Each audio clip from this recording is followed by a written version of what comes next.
The 20 assemblies will have approximately 30 members each for a total of 600 members. Each assembly will elect presiding officers and commit to make decisions about and coordinate the work of the assembly.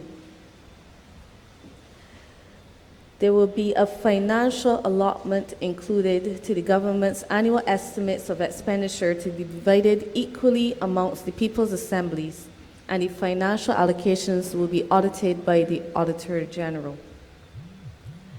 The suggested functions for the people's assemblies will include oversight of government agencies, community well-being teams, environmental protection and improvement, education, community development and sports, vendor licenses, community forums, planning permissions, government development planning, and a people's cooperative. So you can see that the proposed mandate is fairly wide.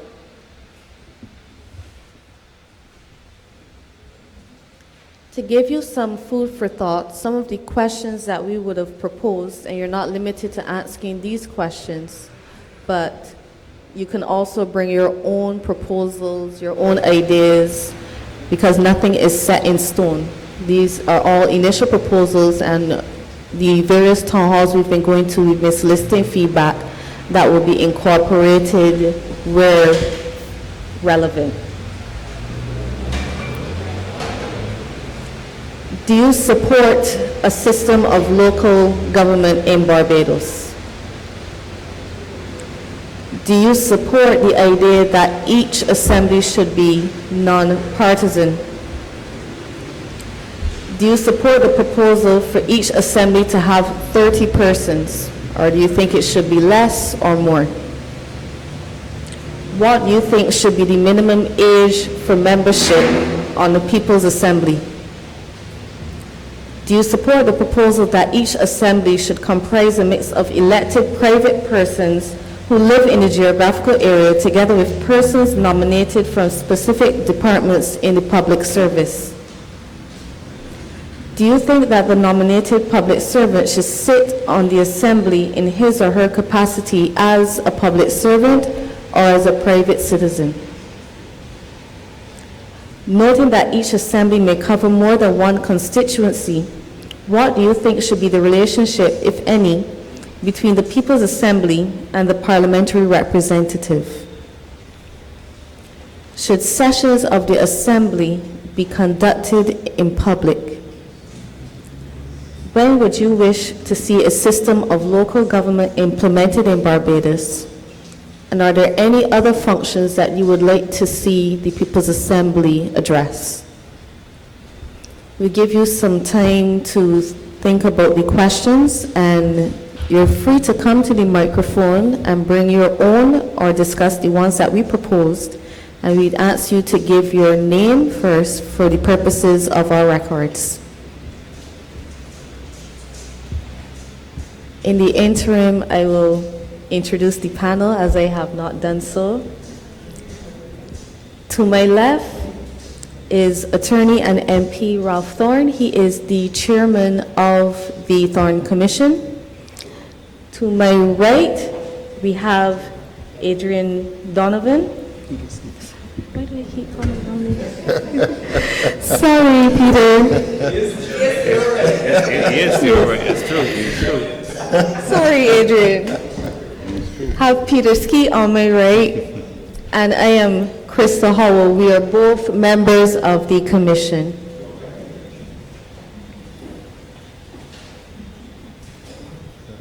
Since you started, give all the names of the commissioners, if you remember them. Not necessarily those who are here. I remember Richard, I remember Cheryl, I remember Adrian.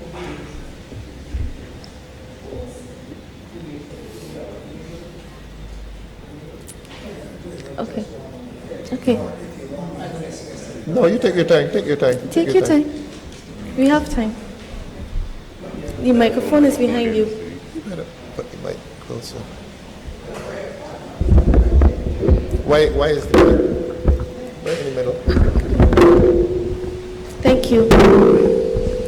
I think they may have. He's a little far though. Good evening, members of the panel. Good evening. Good evening. Let me first say that my name is Keith Weeks, also known as Greetings and Salutations.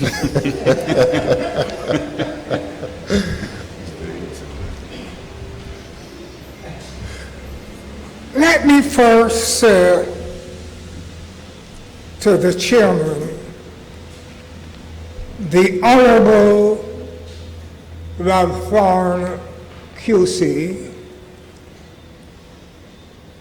that after listening to him last year, giving his contribution to the annual estimates, I must say, and without doubt, it was the best parliamentary debate coming from a backbencher in the House of Assembly, to which he should be highly commended and applauded. I think by listening to him in Parliament, naming this commission the Thorne Commission on Local Governance is indeed an honor well deserved. Thank you. Mr. Chairman, without doubt, there will still be some sort of involvement when it comes to elected members of Parliament to get involved in the local governance. But personally speaking, I do not believe that there should be political interference in the local governance. I say that because if it is local governance before it was called local government, but it is more appropriate for me to go on with the Thorne's Commission on Local Governance. In the absence of a referendum, I believe that this should be so structured that having 30 constituencies out and coming from the constituencies, there should be about 2 to 4 members from that constituency that are members of the constituency to report to that constituency executive, where you would have those names going forward, and those who are elected or selected should be addressing that particular constituency, so that they would have what I deem as a secret ballot. And those persons who has got the most votes would be deemed the person or persons to be sitting on the local commission. You see, by looking through this agenda, I realize where a certain amount of power would be placed into the Commission of Local Governance hands. I see also documented here certain directives given where, in my opinion, one should take into consideration that I think it was in 1997 when there was a discontinuation of non-contributory pensions, that the majority of persons who did not contribute were not able to get what you call old age pension as non-contributory pensions. I think that this commission would have to be more than careful. Let me reiterate. I think that this commission should be more than careful not to be called upon to be a part and parcel of an extended welfare department. This commission, I am saying, should be a commission where if persons that are unemployed and deliberately refuse to work, there should be a means test of some sort. Whereas they cannot look upon the commission to be a fairy godmother or fairy godfather. We have to be more serious when we come to people's business. Excuse me, sir. I'm trying to understand why you would think the commission would become an extension of a welfare department. The proposal would be for the elected persons who would be selected by persons within the community to organize projects or functions that they think would be for the betterment of the community. You're envisioning that persons would take advantage of that and just use it to give handouts? I didn't get that clearly, sir.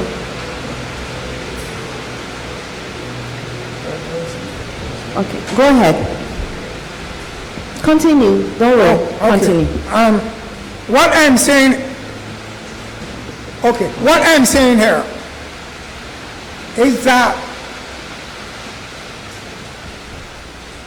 today we have the services of welfare, and having the introduction of the Thorne Commission on Local Governance, there would come, because it's named local government now, there will come and put unnecessary deadweight on the commission, where I am saying that we should have the mechanisms put into place so that they would not be getting what you call welfare, because we have to be very careful that we don't end up being a welfare state. This is the point that I'm trying to get. I recall during the last administration, you had a makeshift, they had a name for it, that the last administration had, where people were getting aid. But, pardon? Thank you ever so much. Thank you very much. Right. Now, because of its structure,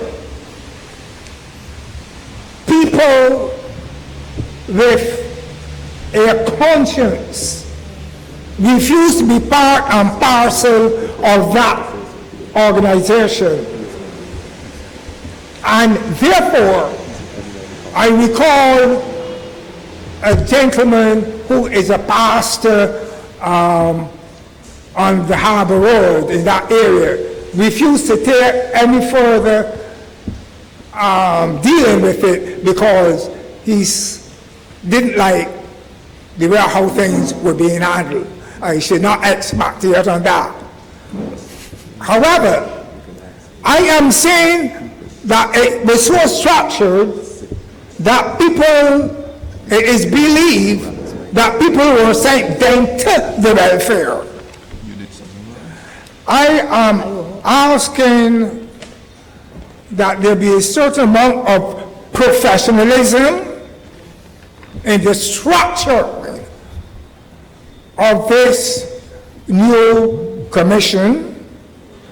I am begging that there will also be transparency in this new commission. I am asking that it may be a bit difficult for it to happen because at the end of the day, the parliamentary representative still have to have a say because that person is the elected member of parliament. So therefore, you still have to bring certain details to him or to her. But at the same time, the body should be working independently.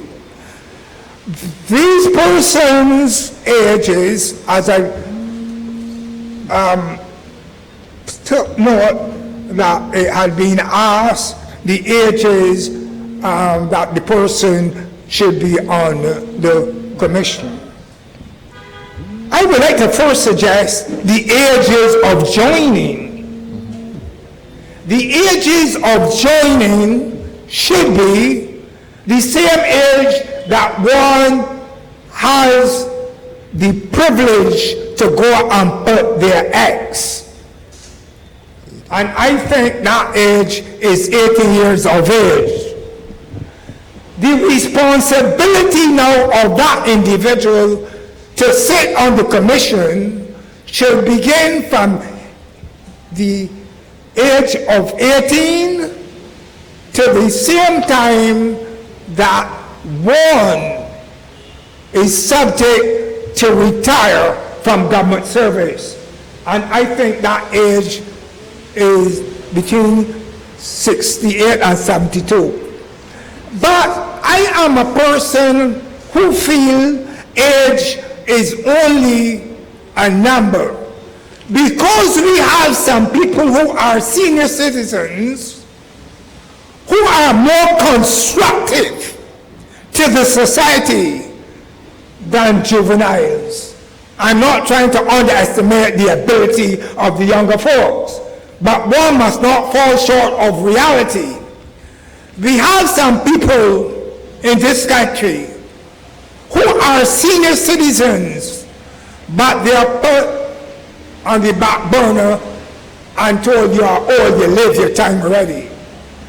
I think that is an insult to the intelligence of maturity, because I cannot remember who is the author of what I'm going to say, but I recall this: a man that is young in years can be old in hours.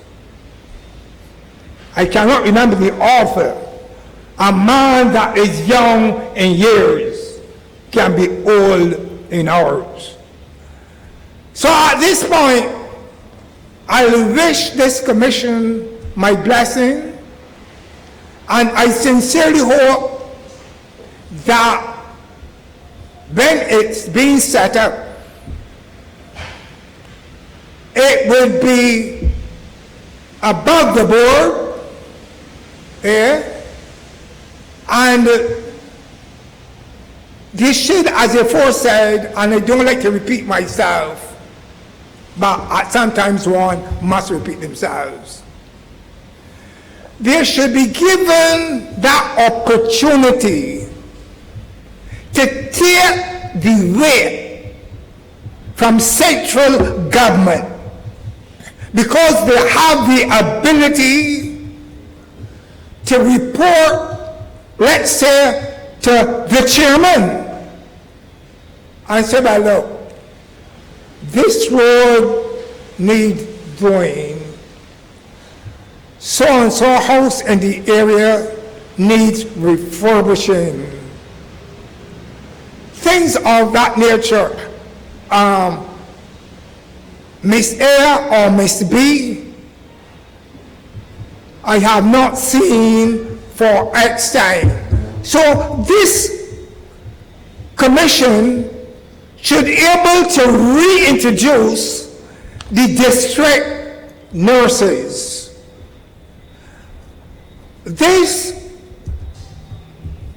commission should also be able to have a doctor on call for the age and the shut-ins, because we have a lot of people who live by themselves that you may not see. So therefore, we should still have someone from that person to pay a courtesy call and to see if that person that living by themselves, the type of care that they require, the type of help that they require, the type of the attention that they need. So therefore, we are bragging right now, ladies and gentlemen, of one of the best healthcare services in the Caribbean. And the government should be commended and congratulated for that. But at the same time, we have to get rid of hypocrisy. And this is the hypocrisy that we have at the hospital.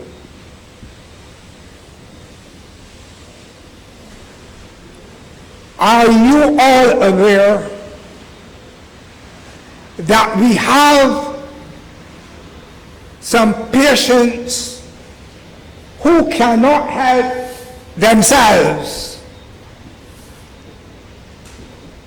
but yet you'll see a tray of food come to the ward and place next to that patient that can't help themselves, and when the bell rings for you to leave that ward, the food is still there.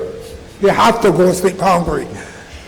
The type of care that you need is nurses, is actually to help feed those persons that can't help themselves. And this is the point now that I'm going to get at. Be dealing about health care. People who cannot afford to get, let's say for example, cataract. You get an appointment for 3 or 4 or 5 years. That may be exaggerating, but let's say 2 years. You always get put back. But yet, there is a doctor who works privately. Okay, there's a doctor who works privately, go at the same hospital, and if he see you there, he say, if you can pay me $5,000, I can do it at the hospital, using the hospital's equipment. These are things that we have to look at, because a dollar saved is a dollar earned. Thank you very much.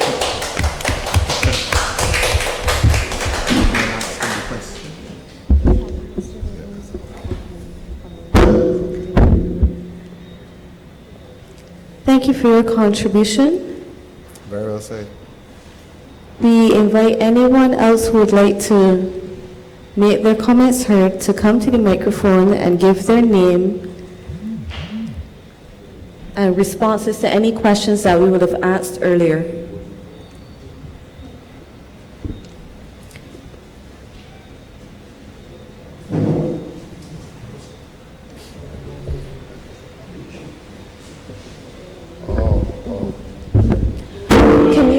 You can leave me. Take it back. The technical people want you to take it there. You what? Yes, that gentleman. He wants you to stand there. Good night Good night. to the panel, ladies and gentlemen. My name is Everton Rowe. The Everton Rowe, Secretary Treasurer at Passage United Sports and Culture Club. What is the name of the club? Sorry? Oh, Passage. Passage United. Oh, congrats. I come here tonight to support the Thorne Commission because I feel it's a good thing for the community. Yeah. I feel it's a good thing for the community. We got some problems here now on this pastor. From 1992, we was here on this pastor. And the only people that do things from this pastor is Passage United. Nobody else. We're the oldest community-based club that here. When we play beer cricket from this pastor all the time. And then a little football easy. The fire services are here again? Fire service ain't playing the cricket no more, but they're playing football this year. Here? Yeah. Okay. So now we find that this pastor is being taken over by footballers. People sending footballers down here all the time because we got lights.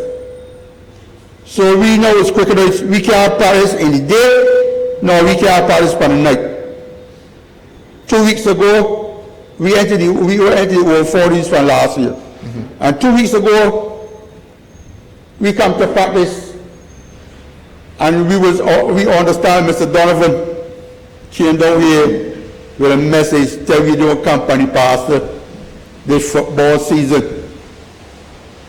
And we don't understand, we from this community, somebody telling me to go for pastor for people don't belong down here. Because the body that down here, that almost controlling down here now, do not belong to down here. They're not part of the community. The people in that grouping do not belong to this community. And I want to know if everyone can make it clear. And they say, if the people from if this community center is for the people in the community or the people from outside. When somebody comes from outside and use this community center, it's a guest. The people that in the community can't be guests. The community center was made for we.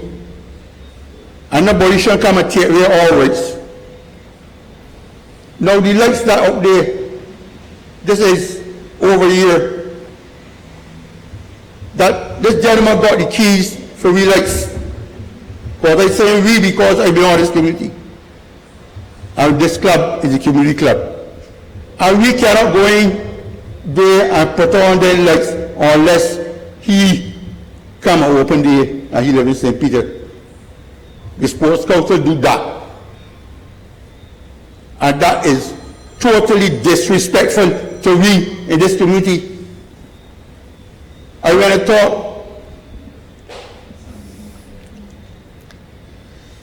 to Mr. Thompson Mr. Rowe, there's someone online that's asking if there's a schedule for the use of the pavilion in place.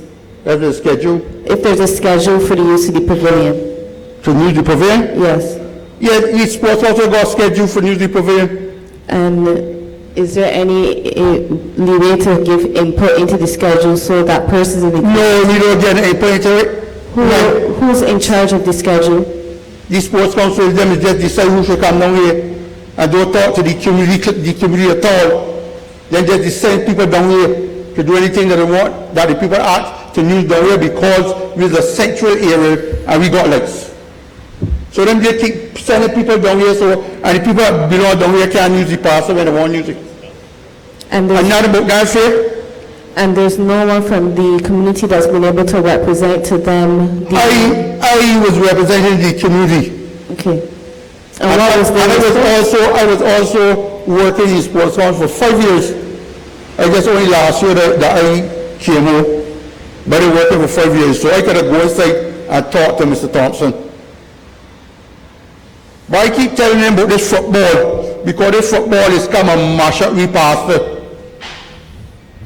And they don't contribute nothing to develop the pastor. Every single thing that happen over here by this pastor is Passage Club, or me and this gentleman down here, Mr. Roach. That do everything by this pastor. We repair everything over here, all the tools down there, almost all the tools down there belong to Passage Club. Because every time you ask the sports council for something, you got a problem, so we buy them with our own money. The whole complete part that fence off there with mold, I buy it out my own money, and I fence it off too. But people that, like me, that in this community, you get a fellow with a tire up on his neck, so he becomes somebody special. And the people that in the community that do all the work in the community don't get no recompense. And that's not about that ain't fair. Do you So think... when this thing go wrong, you will find that I got two people that from 92, he did before me, he did here from 90, Mr. Roach. They here from 90. I come out here in 92 because I bring Beverly Hills up here to play cricket from 92 because they had this problem with football down there, mash the field all the time. So we bring it here. So we had no problem for the first 4 or 5 years because we play women cricket, all kind of cricket they play upon this pastor. And if you come down here, the sports council they cut this pastor, Passage and Beverly Hills. All the women and the men out there, we work on this pastor, cut it, carry off the grass, clean up all the stuff around the pavilion. That's what we was doing with the sports council was supposed to do. Me and Mr. Roach and another fellow named Maloney, the wicket out there. I came, I see one wicket there, and I get the mold and put down another wicket, the tray, on the pastor. Because they said if 2 teams play with me and fire service, you should have got 2 wickets. So he put on a second wicket.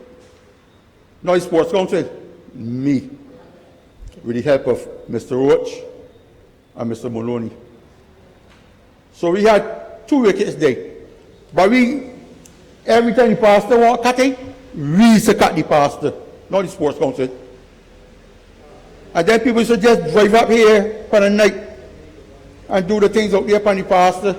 Left all the pastor, all counters and all kind of things. So I buy the mold there so and block off the whole of there. That you can't deal with the vehicles. Because my club they playing here and I had a little fine art.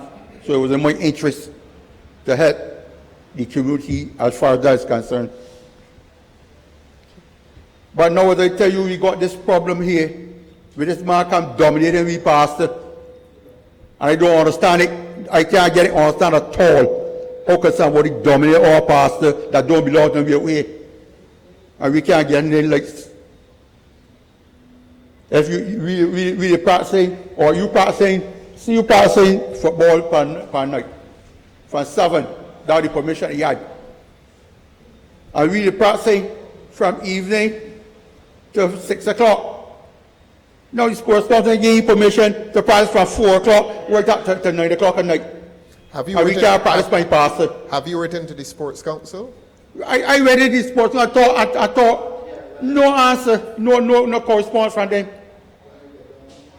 What about your, The last day, I told just 2 weeks ago, Mr. Donovan is the boy that come down here and tell the government to tell me to campaign pastor. We don't know someone can tell me to campaign pastor, we don't we? what about your parliamentary representative? Have you? We ain't got a parliamentary representative. No, don't say that. We got a You parliamentary see, you're representative. highlighting a problem. I went to Mr. Adderley from last year. What this problem they got here upon this pastor? And Mr. Adderley tell me sports council is the body that in charge of the pastor. So your team isn't playing cricket at all? We playing the over 40s right now. And you're But we not can't- using this field here? But you use this fee. But the footballers are digging up the pitch. Yeah, and don't, Mr. Thorne, don't care how you talk, you drop. Them come up on the pastor, them see the rainfall. And if you got any discretion, you understand there's 2 sets of cricket playing and football. And if you see that wicket there so muddy, soft, you cannot practice on the wicket. Them ain't care. I had 5 years of that here. I know the government are there, so he talking about it now. I tell you, seeing where they're going through. Because sports council ain't doing that about it. They bring more football by pastor. Now, them taking out the pastor from 4 o'clock. The man bring a whole set of children out there to practice football, so we can't practice. And then 7 o'clock, the practicing fresh with the big people. So the problem is that you cannot identify a body that has authority to run the facility here. That's the problem. A body, what do you mean a body? Well, an organization, Do you want ball right here, so it's sports council? sports council, and Yeah. there's, and The there's sports no council was other. right here. So Let me that dictate. you Huh? would support a body of citizens Yeah. from this area From this area, who will have a genuine say Say. in the management of the facility. yeah. Because I don't understand. That amazes me how somebody that live in St. Peter got keys for this. Which is in itself a form of local government. Yeah. Yeah? Which that way it's supported from the beginning. Yes. Because that's the right thing that should happen. We in the community, the body supposed to got the control of running wrong this wrong way. And do you have access? Do you have access to this Yeah. center? You Yeah, have we access. got access. Yes. Pastor's got a room downstairs that we just use for selling soft drinks and things Yes. to make a little funds. So we got a room here. How But many we- members do you have? Huh? How many members do you have? Members and supporters? 'Cause We got about 30 somebody members Oh, that's in the adults, yes. but in the children is about nearly 50 cents. Excellent. Excellent. You need to appoint a body of persons to make representation to the National Sports Council. All right. Yeah? And do a formal letter to the National Sports Council. Or a delegation of about 3 or 5 of you go up to the National Sports Council by appointment, of course. All right, I understand that. Yeah? Mr. Mark Fingal, Uh-huh. when he first became the chairman, Yes. and he came down here to play cricket. When he came down here, so at least the person was support the boy they're working. But I was there to save the day. Because Pastors Club got a key to open here. So I was able to open so Mr. Finger could think it would be an embarrassment that I made the player come and for St. Catherine to play cricket in the company. So I had a key and I opened there. I talked to Mr. Finger. Mr. Finger said he was going to get a meeting with all the people that has used these facilities. He never came off. Well, you have to speak to him again. He is chairman of the National Sports Council, isn't he? Yeah. And he was also president of St. Catherine's Cricket Club, so he would understand these problems. Yeah. So I would suggest that you speak to Mr. Fingal by telephone and take 5 persons up there to meet with him and coordinate the activities between the footballers and the cricketers. Well, I will do that here. I will talk to Mr. Finger again. I will write Yes. the letter. You tell me to write? Yes. I will write a letter on Yes. behalf of the club and the community. Okay. Because my letter, the last letter I sent in, I ain't speaking about just playing the cricket.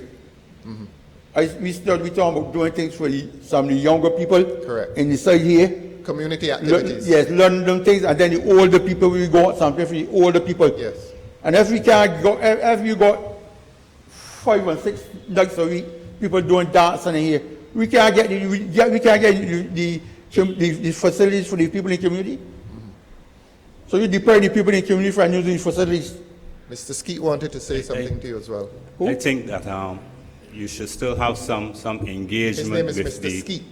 Yeah, Peter Skeet here. You should still have some engagement with the other groups that use the facility, so that there could be some consideration being given. We know that the Passage Sports Club is a very outstanding community-based organization. A number of young cricketers have been developed at this facility. I had the privilege of playing cricket at this facility, obviously when I was much younger.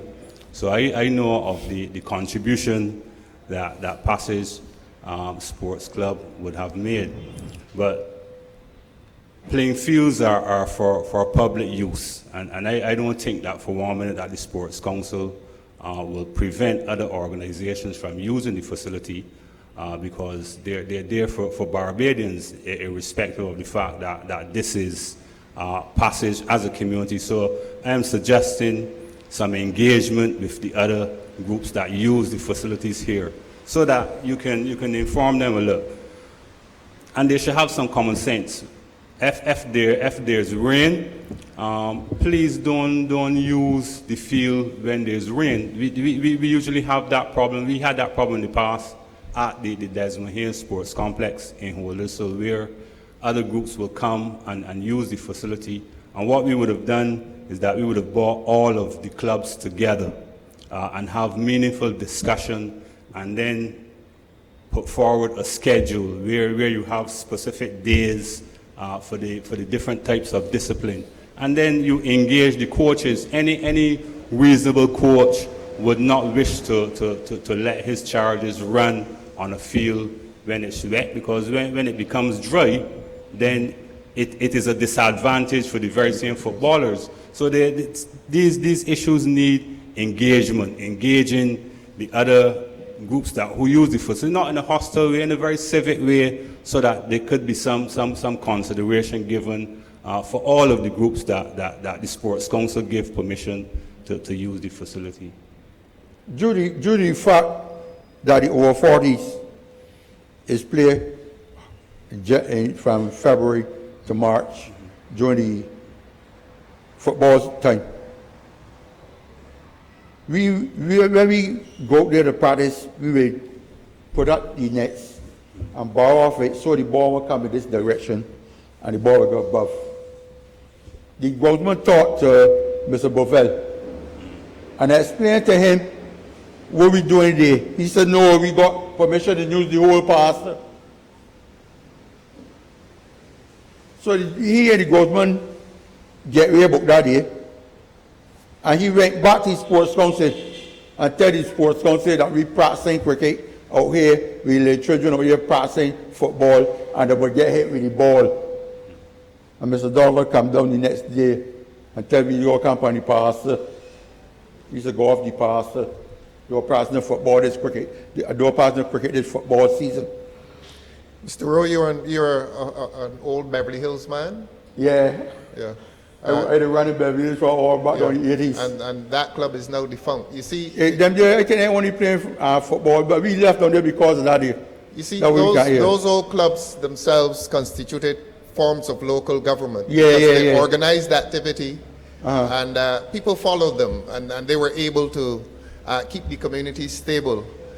We see the People's Assembly as a formalized form of local government, because as I'm saying, your clubs used to be forms of local government as well, but a lot of them did not have the kind of control, because there was always some conflict between whether it was the cricketers using the field or the footballers using the field. But a well-organized People's Assembly would hopefully coordinate those activities and harmonize them so that there's no conflict. Well, I believe so too. I believe so too. Yes. So that's what we're hoping for. And you would be interested in being a part of that, I take it. Hey, thanks very much. Most welcome. Thank you as well. We have a few comments from online. Shari Lobo has stated with regards to the age that you cannot put an age on the membership for the People's Assemblies. We need to rely on the persons who can do the work, and ageism has no place to move Barbados forward. She also reiterated that transparency is imperative for the government of Barbados.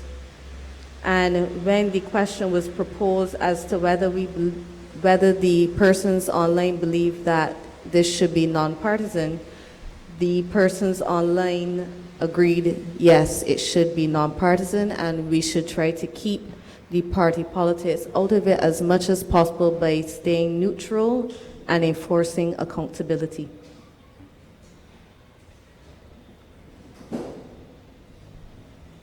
If there's anyone else that would like to make a contribution, please feel free to do so.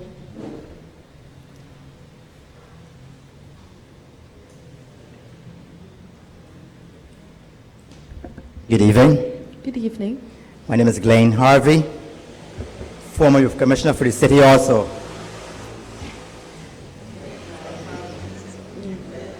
Glenn Harvey. Representing from where? I'm representing New Orleans and surrounding areas. I'm also the president of New Orleans and the just elected chairperson for the Boxers Road Committee. Welcome. One of the reasons that bring me here tonight is that actually I am frustrated.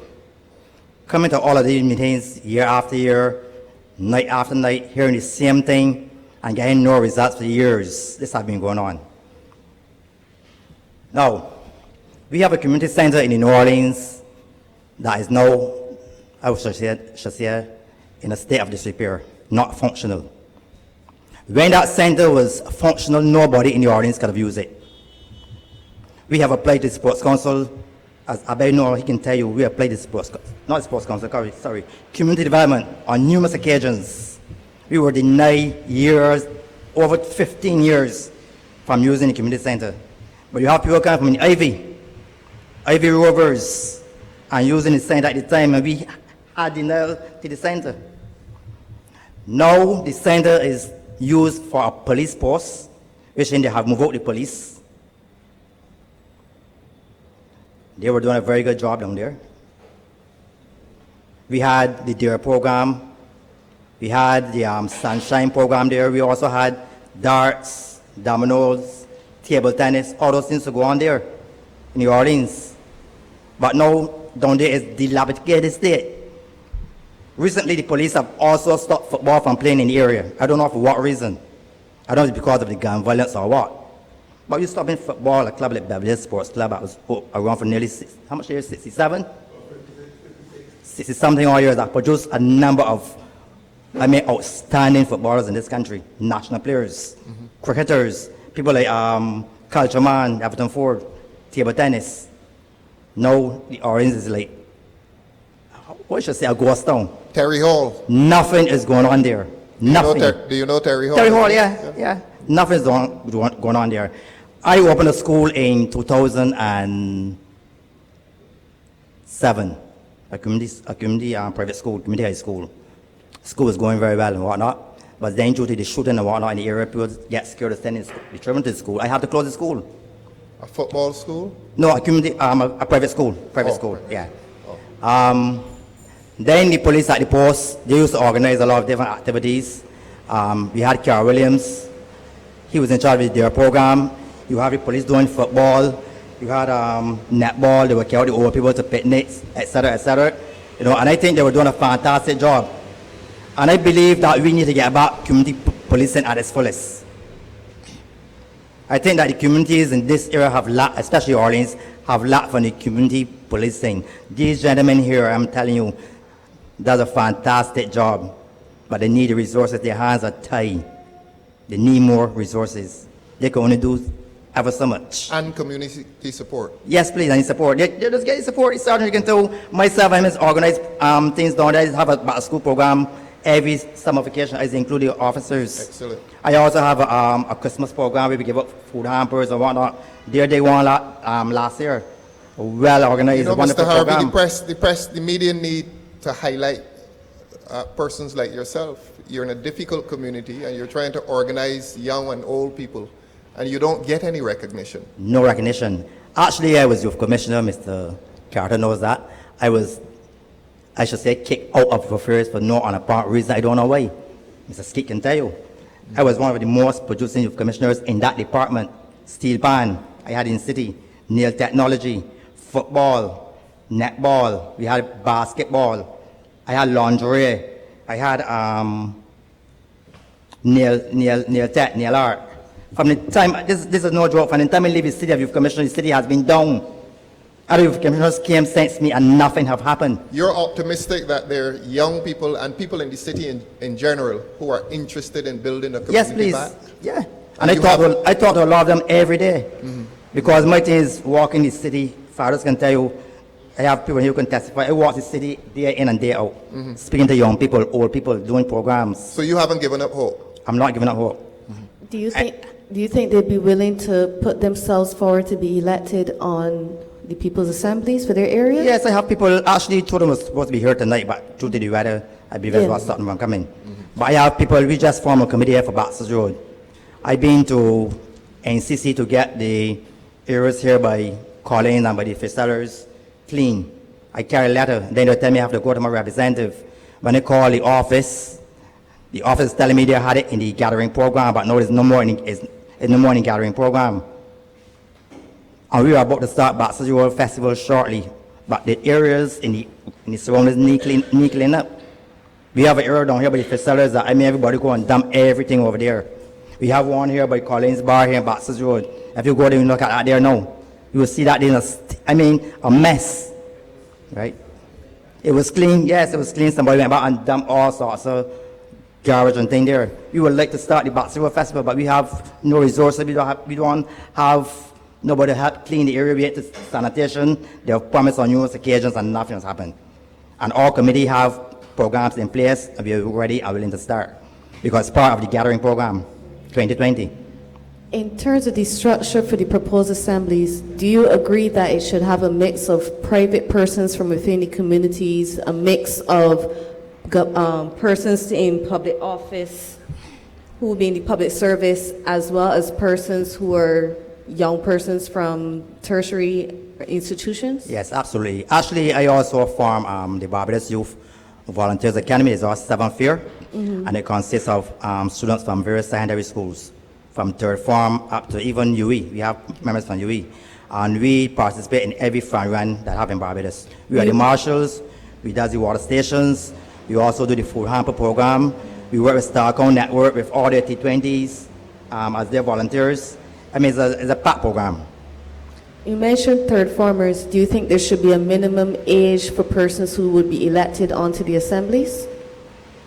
I would say that we need to involve some of our school people on the assembly. What age?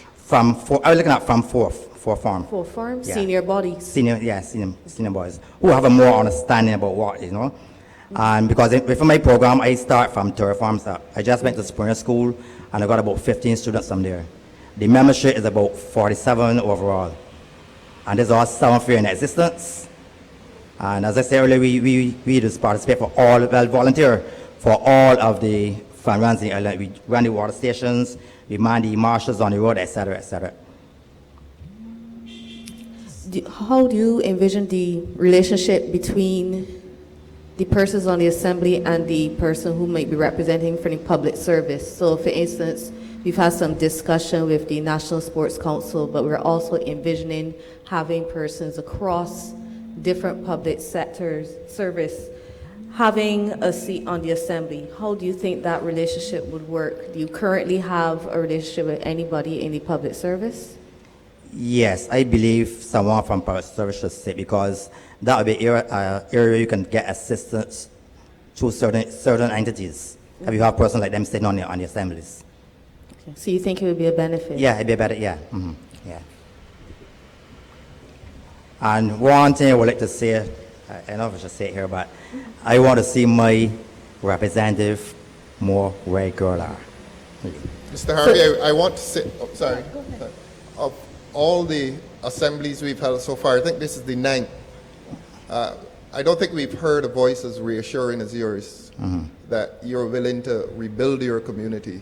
And we want to thank you for the effort that you're making, and want to encourage you to read the document we've given you to support this initiative, because the government can do as much as it wants to do in terms of establishing People's Assembly. Yes. The public service can do as much as it can do, but unless we have the people's support, this is not going to go anywhere. It is people like yourself who need to get involved, who need to be highlighted for the outstanding work that you're clearly doing, you and Mr. Rowe, in this community. And we identify people like yourselves as the persons who will drive the people's assemblies. Yes, so I really appreciate your presence here tonight. Yes, because as recently as last year, I think December, officer, I think it was December, we formed a group, we formed a youth club in New Orleans, another youth club, other than Beverly Hills, because we were saying it as where there's certain fellows in the area and Beverly Hills is concerned, there are conflict between Beverly Hills and some youngsters. So what we did, we formed another youth organization, New Orleans Sports and Social Club. But the problem with them is that they have nowhere to meet. If I don't open my home for them to come there, there's nowhere to meet. Where do you live? AFAB New Orleans. Right. Now, I open my home for all sorts of meetings. Everybody come, I let them use it. No charge. I provide drinks and all, refreshment. We should tell you that our proposal for the People's Assembly is that hopefully the police department will also sit on the People's Assemblies. You're working with the police already, but in a rather informal way. And we want to tell you that our proposal is that when the People's Assembly comes into existence for this area, certainly, that police officers, we are proposing that police officers sit on that People's Assembly. And I would think that is the beginning of a harmonious relationship between the citizen and the police to rebuild these communities. Yeah, because I also believe that community policing had played a great role in the past, and I would like to see it returned. And I'm not saying these communities in any condescending way, because I'm talking about all of the communities in Barbados. All of the communities in Barbados are problematic in one way or another. And the main problem in all of the communities in Barbados is a lack of communication. True, it's true. People are living in their separate houses and having minimal relationship with the person next door. Sometimes a car number, sometimes the beep of a horn. So it's all communities of which I speak. Yeah, but if we can get the pavilion or the center, repair and upgrade and whatever, there's a form we can hold meetings. We actually use to hold functions and socials and whatnot at the center. But as I said earlier, as the police know, the center right now is in disrepair. Nobody can't use the center. Even the policemen had to move out. We have the pavilion roof is dropping in all now at Westbury. Beverly can't even use the pavilion to changing. And that has been so for the last 2.5 years. But all we get is promises. And young people are getting frustrated. Right? We had programs where a lot of the youngsters who are in block, I can tell you some of them who actually shooting at each other now was engaged in programs. They don't have anything to do. Their minds are elsewhere now. They don't have anything to do. And that is why we get an upsurge in crime in certain communities, because a lot of facilities and programs. So what I'm hearing is that one of the key focuses, if the People's Assemblies came about in this community, would be community development. Exactly. Because you want to make sure that you have persons engaged. I know when I was growing up, I used to live around the corner. We were very engaged. The school was the ones who would have organized most of the activities we're involved in. And I do agree it helped kept a lot of us out of trouble, which without that kind of involvement from the teachers and the persons in the community, we'd probably be doing something we shouldn't have been doing. And I do agree, I think it's key to help persons in these communities. And I will say that as some person growing up who grew up in these communities, I think that contributed a great deal to us being able to keep our focus and our heads in something productive. Yes, I'm glad to mention the schools, because the school is also a problem. I know. Getting to use the school, some principals believe that they own the schools, honestly speaking. And getting to use the schools is a serious problem, especially Westbury School. I realized Westbury's had a lot of different principals as well. Yeah. In such a short space of time. And we have principals, honestly speaking, them and parents can't communicate, can't get along, and that is not what a principal is supposed to be. You're supposed to be in there with the community, have a good interaction with the community and parents. I mean, you're going to use the school, you're hearing, I shouldn't say this anyhow. Mr. Harvey, any of the media houses called you? They interviewed you? Was your work featured in any No, of them? I was interviewed a time back with, by Carol Roberts on my school, but not basically the entire community. How long ago was that? That was in 2014. You see, the perception in Barbados is that people like you don't exist. Correct. That's the perception. When people think of many communities in Barbados, they don't think that people like you exist. I agree. Yeah. So I think your work needs to be publicized. Right, myself, Abay's fathers here, and maybe our community-minded people Yes. Yeah. Yes. for years. And who is being highlighted? Exactly. So then the perception of this neighborhood is stigmatized Yeah, it's true. as only having one type of persons in the community when that's really not the case. Because we even face the problems that there are some young people in the area when they apply for jobs from New Orleans, and they put down New Orleans, even Chapman, certain areas on here, and they put down those places as their addresses. You know, it's a lot of discrimination, and then, you know, yeah, oh, I can't employ you because you're from a criminal area. You wouldn't believe it. Yeah. I could recall a guy by the name of Grantley Jackman. He lived in New Orleans. He applied when the market was building for a job at the market. When the gentleman looked at his paper, he told him, come back next week. Job went back the next morning down the other gate and put down his address as Kensington Lodge and worked the same morning. Got the job the same morning. So that's how it is. Right? When you come from these communities, to be honest, you know, people look at you as a red-light community. I can remember I was working in an environment too, and when the lady here was from the audience, oh man, what was the big criminals and thieves and things down there? And you know, that's how they look at the people from within the city in general. Stretching from Nelson Street right now, I can tell because I have canvassed this city from 1976 until now. I have it to hide with the Barbados Labour Party. If you were to sit on a People's Assembly, what would you think should be the maximum age of a person on that People's Assembly? I don't feel there should be a cut-off age. Should not be a maximum Yeah, age. shouldn't be a What about a maximum minimum age? From 18. 18. Yeah. Okay. I think from 18 up. What about 16? 16. A chap gets a driver's Yes, you license can at work 16. with a 16 year old. I have 16-year-olds in my organization that, I mean, when they start to talk to you and the ideas they put to you is brilliant. So yeah, I think we can work with 16. Yeah. Mr. Weeks made reference to it. Do you think the parliamentary representatives should sit on the People's Assembly as a member of that assembly? I think maybe after the assembly, we should look not to involve politics in them. Not to involve partisan politics, Yeah. right? I think keeping out the parliamentary representatives in these assemblies will play a great role in developing the assembly because And people are going to developing the see it as community. political. Yes, Yeah. yes. We've been hearing that all over Barbados, actually. Yeah. Yes. Whether you're on opposition or government, people are going to see it as political. Yes. Even if they want to do something to any, in the background, but to put them on these assemblies, I don't think that is good. Yeah. I think in St. Philip we had two contributions which offered the suggestion that the representative must sit on the assembly. Yours is a different view. And I must say to you that the majority view that we are getting across Barbados is that the representative probably should not sit. That would be on- too on the assembly. intimidating a 2 president. minutes, Yes, yeah, exactly. precisely. Because I noticed when we had the other one, you find that a lot of those people are handpicked politically, and it caused problem and conflict.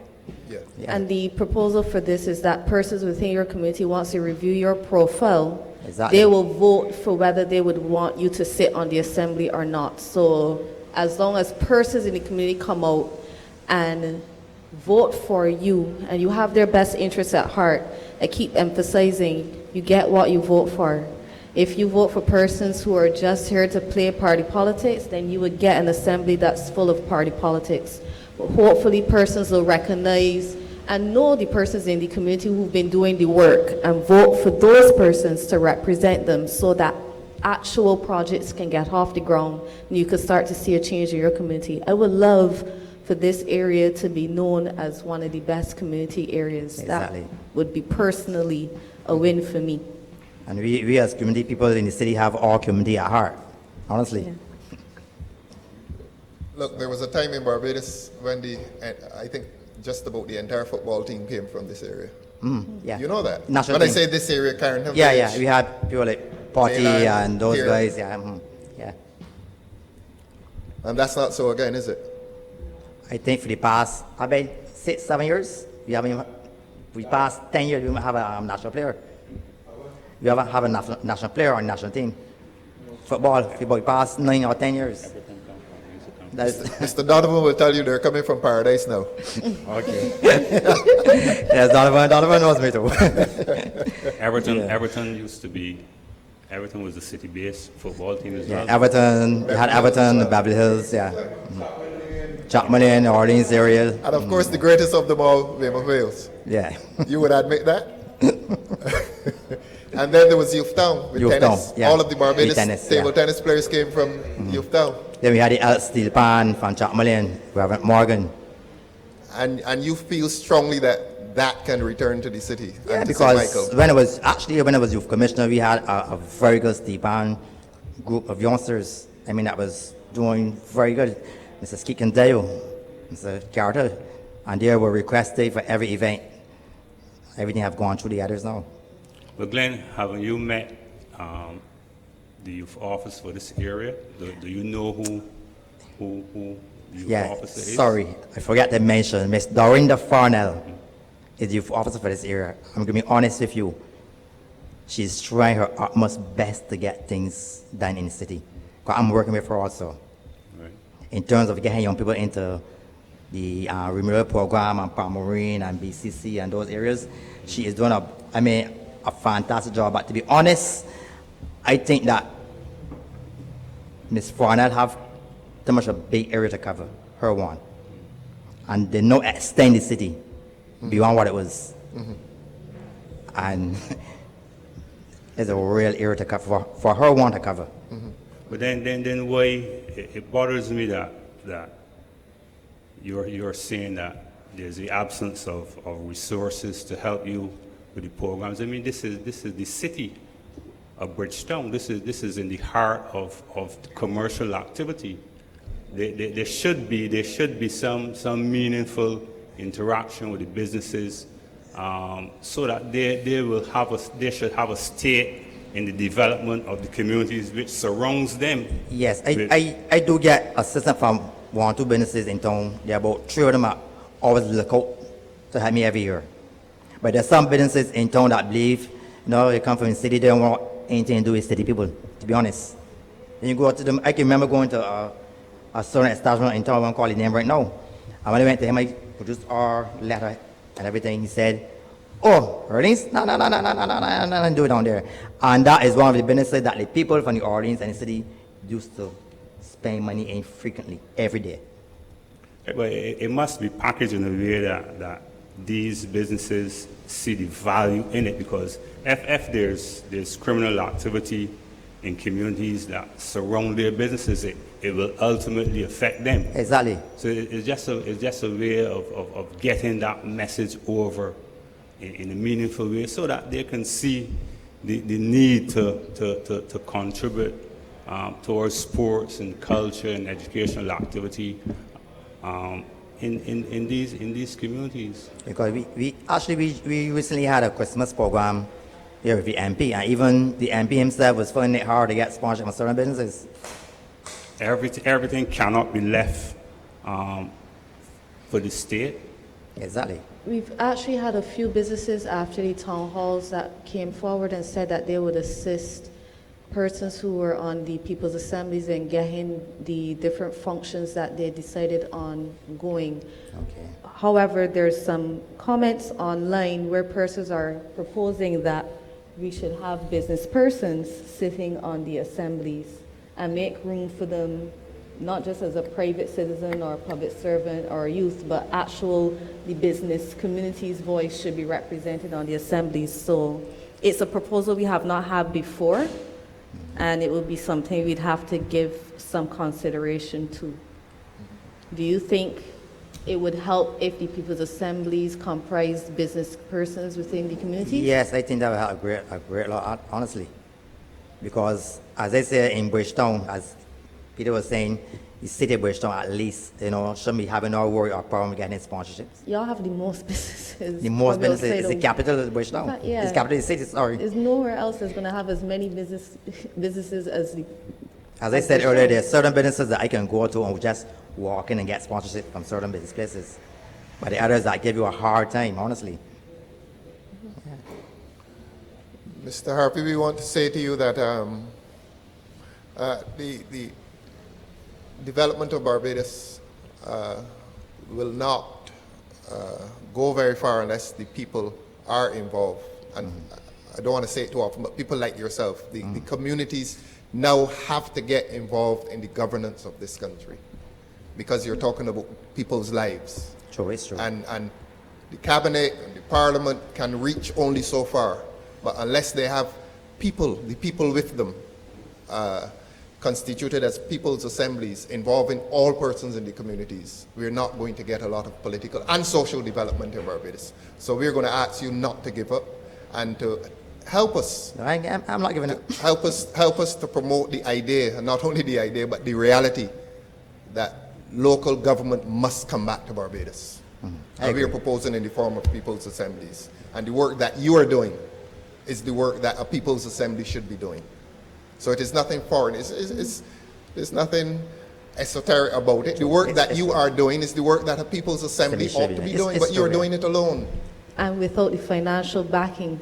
Because sometimes you have to day down this. Exactly. Precisely. That's what Yeah. we've Precisely. basically been trying to do, to spread the burden, both physical burden and the financial burden. Because I find sometimes that you organize programs, you go to people for sponsorship, they give you the last word, the last minute. But a week or two before the event can come over here, oh man, I can't handle anymore.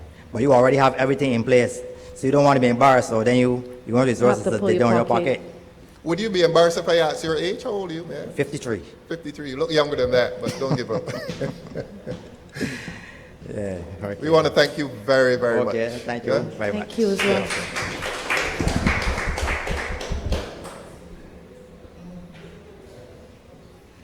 If there's anyone else that would like to come to the microphone.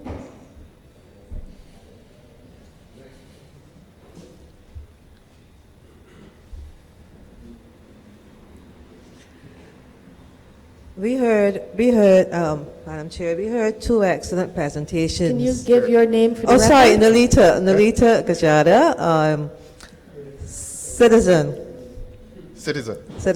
yeah. We heard two excellent presentations this evening with regards to community activity. And both of them identified some serious problems to this commission. I know that that is not the purpose of the commission, but I would hope that somewhere between now and the ending of the commission and the appointment of the assembly, that there's some intervention, that there's some kind-hearted intervention to assist the two people, the two men who made their presentations. Mr. Rowe and Mr. Harvey. Mr. Rowe and Mr. Harvey, because what they are asking for is a cry out for help. And that that might be beyond them, or they feel might be beyond them, but that they might just need some guidance in terms of how to do it. So I would like to suggest that the commission finds some mechanism to touch these people so that they can believe in the future, and not just see burden and so on. You throw it back at me, you throw it back at me, you throw it back at me. Yeah? I also want to say, because I grew up in this city. I was born in Martindale's Road.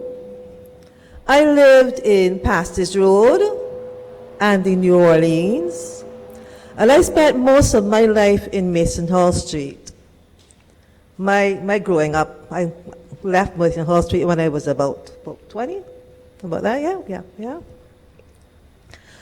And I like to tell people that growing up in Mason Hall Street, I had Reed Street at one side, Baxter's Road at the other side, and Chapman Lane down in the back. So when you really think about it, there was really no hope for me. Or me. You know, there was really no hope for me. But like you say, you had interventions. Schools had a lot to do with it. Yep. You know, getting involved, getting yourself involved. Don't underestimate the importance of youth groups. Youth groups help to shape you and help to mold you into doing something beyond yourself for the community. And so that these are the reasons why we have to support, even if, you know, even as we're working towards this, that we got to support youth groups. And so on, because I don't know what my life would have been were it not for the YMCA. Because from 13, I became a day camp counselor. Not because I wanted to be a counselor, but because I couldn't afford it. And if I went and became a counselor, I got to go all the bus rides, I got to go to the beach, I got to do the cookouts, I got to have all the experiences of the children that I was looking after. And I did that until, gosh, God knows how old I did that, you know? So I think that we need to do that. And I also think that somewhere we need to get it out to authority, and I'm a public officer, but that we need to pay attention to the critical areas. It's fine to talk, sir, as you're an attorney but talk about getting things through the court system and dealing with all of the trials and dealing with this and that. But you have an area that needs assistance. And that should be a priority. It should be a priority in terms of development. You know, at Westbury PTA president, the principal at Westbury I was president there, and the principal locked me out of a meeting one evening.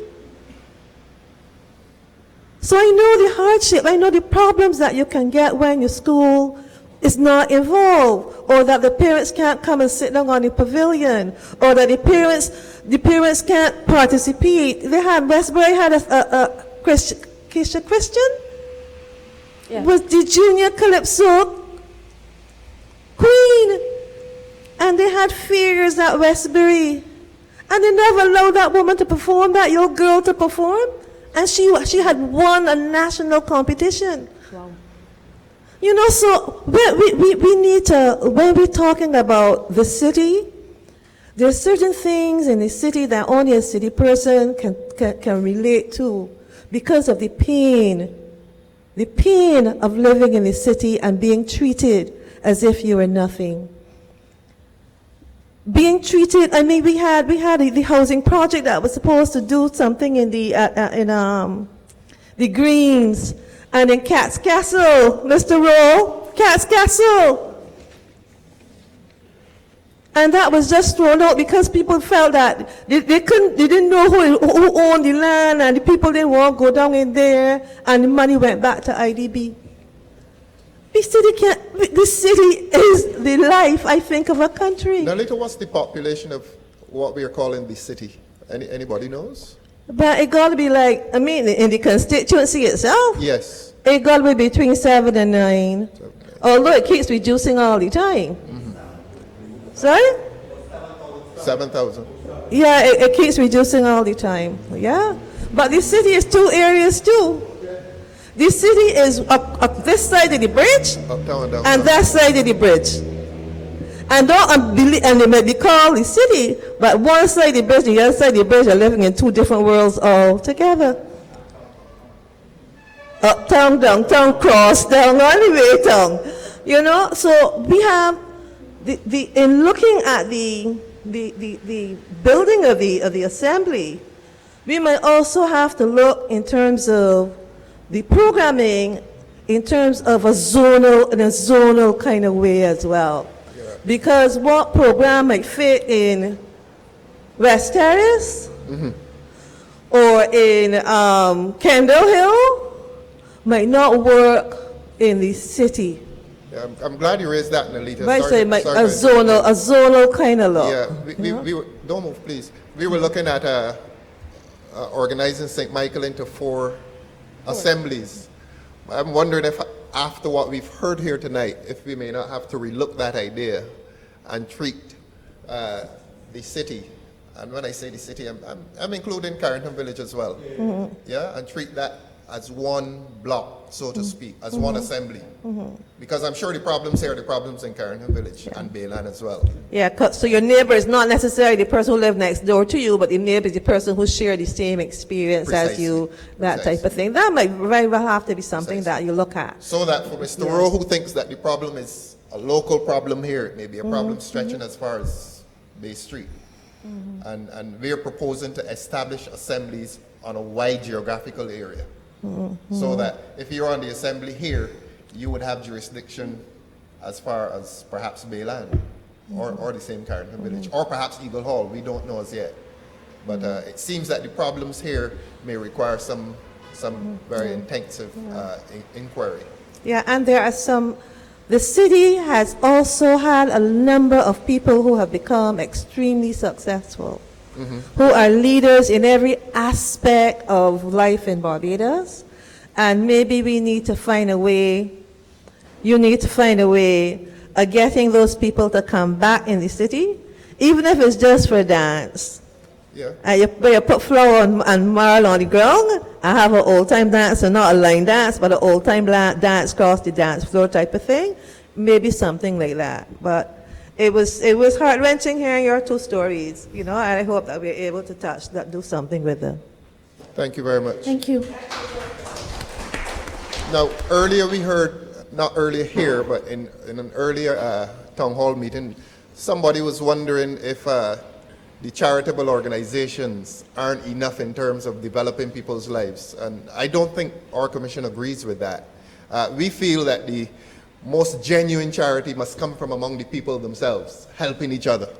And that you should not be relying on charitable organizations to come into a community and offer salvation. That salvation must come from within, and it must come from mutual charity between the citizens within the area. I forgot to tell my mother had a shop. And that shop served a lot of people. Because people were Holly, and but you had the Holly wasn't yet. So you had that community.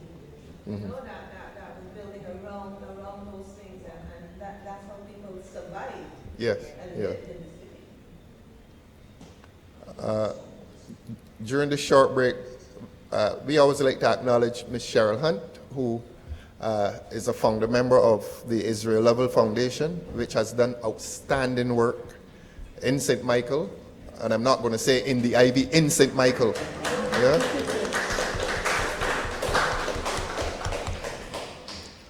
And the group is still going, is it? Strong. One of the strong groups in Barbados, yes.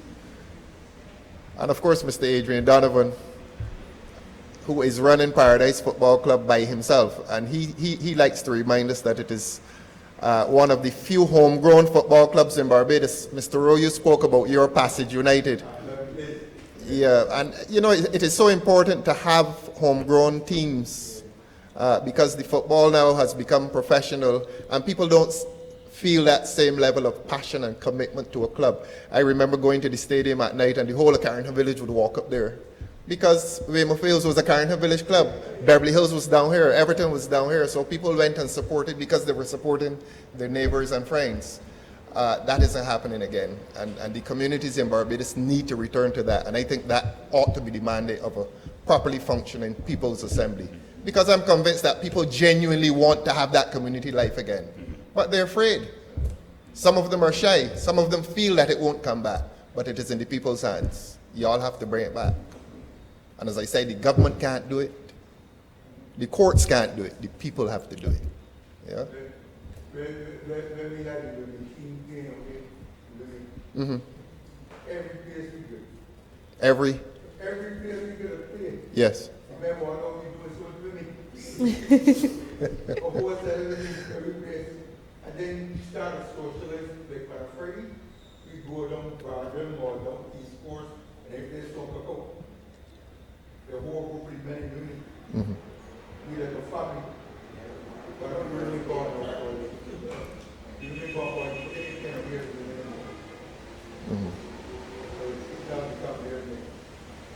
So you are as optimistic as Mr. Harvey that the community can return?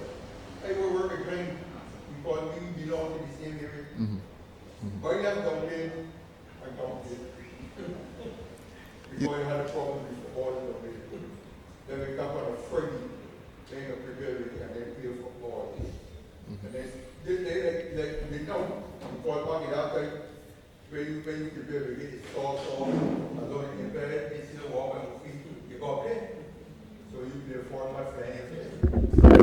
Y'all can't break up here, no. These fellas go very good with it. Like that,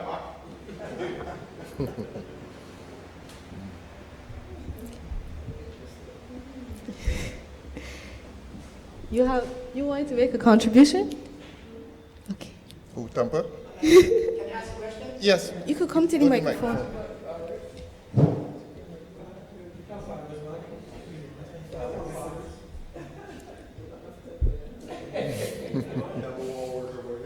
You can turn the microphone.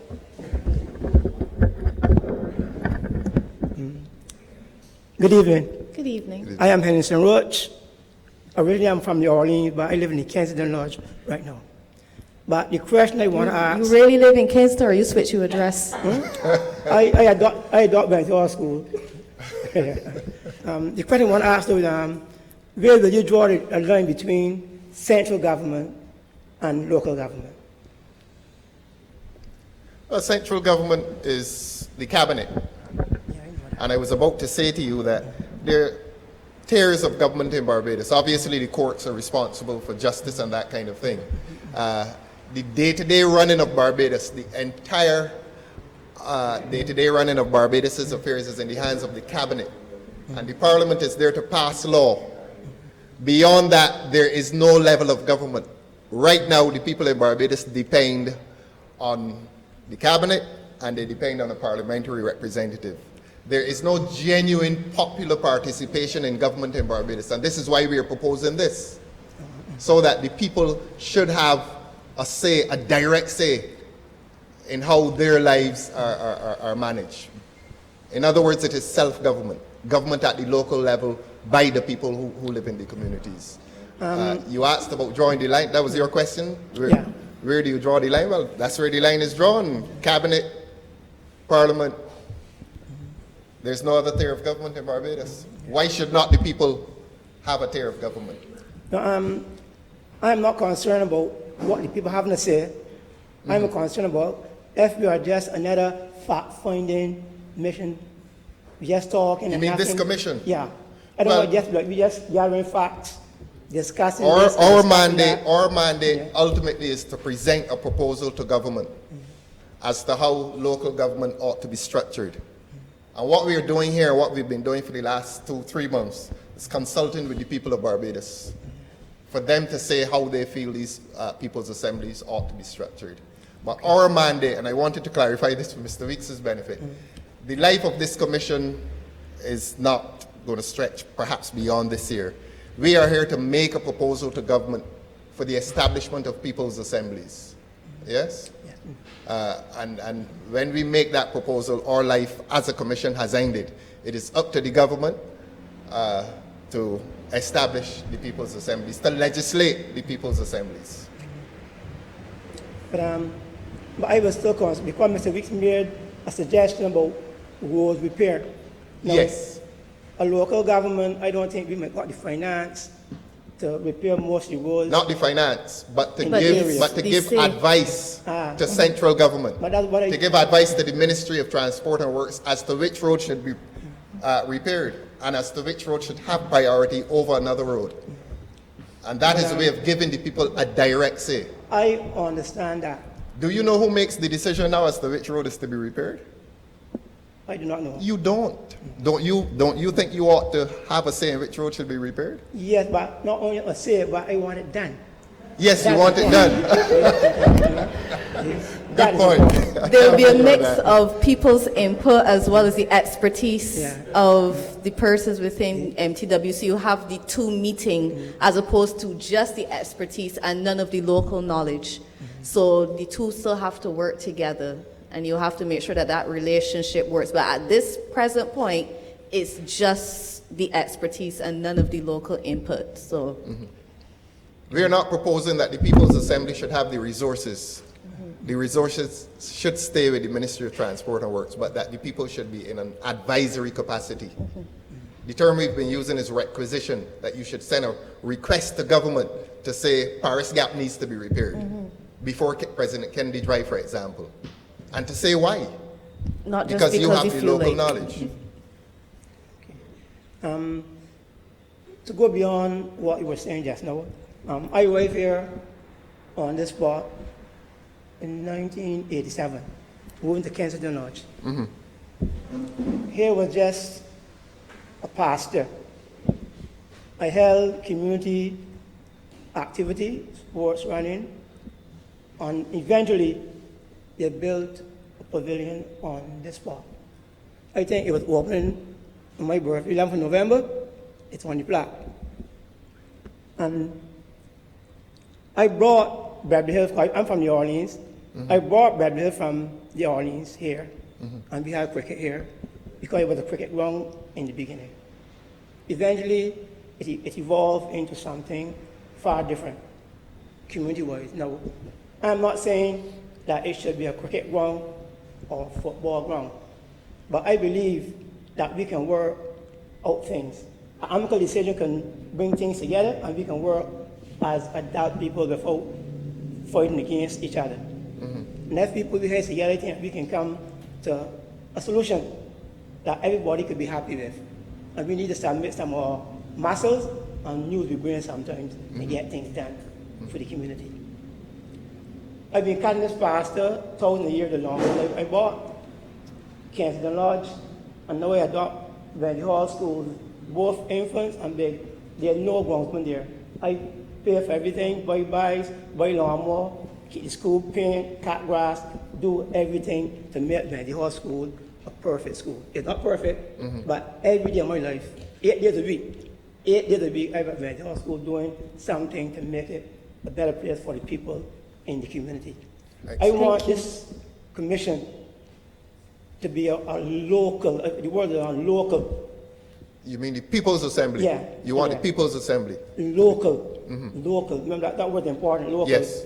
To do the things that's to the people in the community, the ordinary people that we see every day that no one listens to. we've been hearing that a lot. Pardon? We've been hearing that a lot. Yeah, so we want people that if a local assembly that people have a voice, they can come and voice Mr. Roach, we're calling them People's Assemblies. Yeah.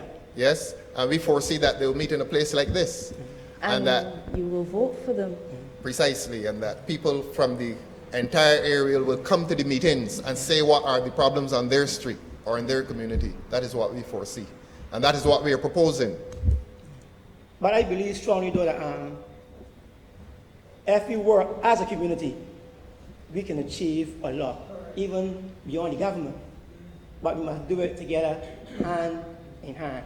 Well said. There's too much individualism going on, of one person doing a lot, financing, but if we put our hands together, I think we in the community can make this place a better place, and we can change the entire Barbados around.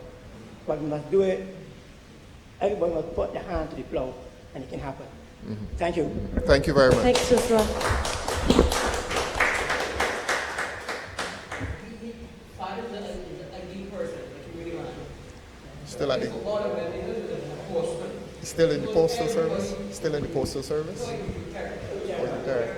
A young man like you? Madam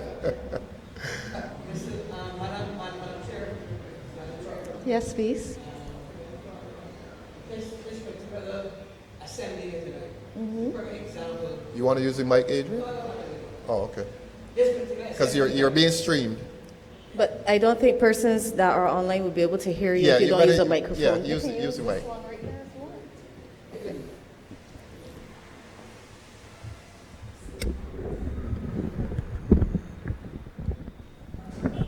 This particular assembly tonight is a perfect example of how the members of this community have come to this meeting. And I've highlighted the outstanding individuals who have done work in the entire community over the years. You saw fathers, you saw Roy, you saw Weeks, you saw Harvey. Harvey. Ms. Gajada. Ms. Kajada. So the Assembly will also recommend and recognize people that yourself who have done outstanding work. It is for you now, when the Assembly is formed, to put forward these outstanding individuals who have done outstanding work and service through the years and be honored. So if we have an assembly in this area, as Mr. Thorne said, we did an assembly just for Bridgetown area. You all could recommend 12 outstanding individuals across the area who have contributed, whether it's education, sports, dance, whatever. And you send for those names and they'll be recognized. And we could do that across the length or breadth of the whole of Barbados. And tonight you're all a perfect example. All the assemblies we had so far. I don't know, I submit the correction. But the 4 or 5 of y'all spoke about your individual community, what you have done, contributed, and you need to be rewarded. So this is what the people of the assembly is all about.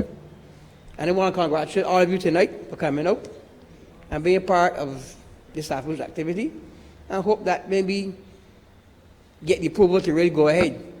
That somebody who spoke tonight will be part of the particular assembly representing this area. Precisely. Okay? Thank you very much. Precisely. Thanks very much, Adrian. I say we have a police officer, and he might be the officer in the area. On the assembly. On the assembly. Yeah. And we want to make it clear that our proposal is that the members on the People's Assembly will be elected by the persons who live in the communities. We are not proposing that government should appoint anybody or select anybody. It is the people in the communities who will vote for the members of the People's Assembly. Yeah? And I'm sure that persons like Mr. Harvey and Mr. Rowe would find themselves easily elected by the persons who know of their work. And Mr. Roach as well. Yeah?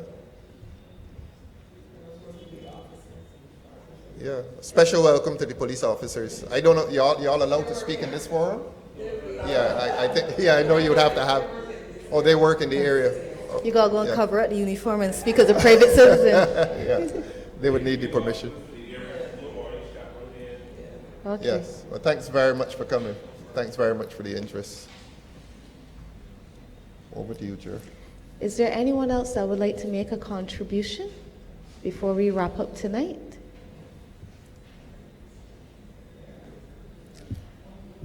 Yes, please. Use the mic, please. If you're asking how soon we're looking to have it happen, we're looking to wrap up the town halls by this year so that we can submit a proposal to Parliament and hopefully have this process going by next year. That is the hope, and that is what we're aiming for. This, as Mr. Thorne would have mentioned, this is our 9th town hall. We have 3 more parishes that we need to visit, and there are other parishes that we will be revisiting. This is actually our 2nd time in St. Michael. Our first town hall was at the Graydon Seeley Secondary School, and this is our 2nd one in the parish of St. Michael. When we went to St. James, an old gentleman said that the upper age limit should be 85. Do you have a view on that? That's the age limit? Okay. A minimum age limit? 14, 16, 18?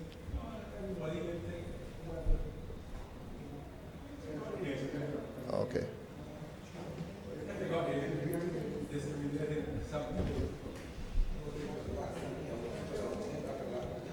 Yes. Okay. Okay. Okay.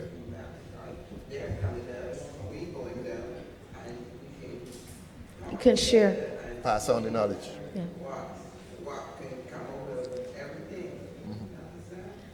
For the purposes of the record, persons are not in agreement with having a minimum or maximum age. It should be based on what the person is able to contribute. We must also highlight that you all are first assembly, first in the place of setting of school setting. All of them we did have schools. This is the only one so far. We say this is the only one that home. If the only requirement is the same. Instead of going to a vestry or that you all go, you have to be all equal to make it possible. So you want to first. Somebody had suggested Queen's Park.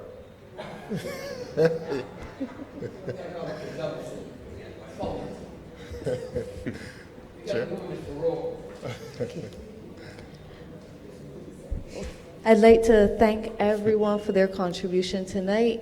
Every single town hall we've had has been unique and different, and it shows the diversity of the Barbadian people. But one thing that sits at the heart of every town hall is that persons want the best for their communities in whatever fashion they see as the best way forward. And we are very hopeful that persons within the different communities will be able to identify those who will be able to represent them well and vote for those persons so that we can see some real changes in the communities, because too often there are so many individuals who are pulling their personal pockets, who are fighting the fight by themselves. So we're hoping that this will lend the resources and the strength for you to continue that battle, but not by yourselves. Thank you for coming out tonight, even with the weather that we've had. I'd like to share with you the email address for the Thorne Commission, which is thorne.commission@barbados.gov.bb, and the telephone number is 535-1600. The email address again, thorne.commission@barbados.gov.bb. We're also on Facebook and Instagram, so that if you don't remember the email address, or you weren't able to write it down or have a pamphlet with the information on it, you can go on the Facebook or Instagram page, you can send a message, and we will respond there as well. And we hope that you will have a very good evening. At this point, we do not have the location for our next town hall. Next Wednesday is Ash Wednesday, so there will be no town hall next Wednesday. But as soon as we have the information available for the next one, we will share that information with you. Look out for the poster in the local newspaper and on social media. Thank you very much.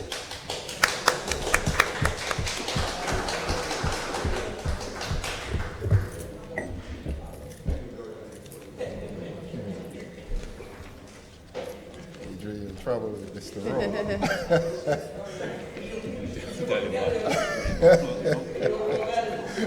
Don't forget me. Came for you tonight. I can see that. At home, he used to play the back line for Beverly Hills.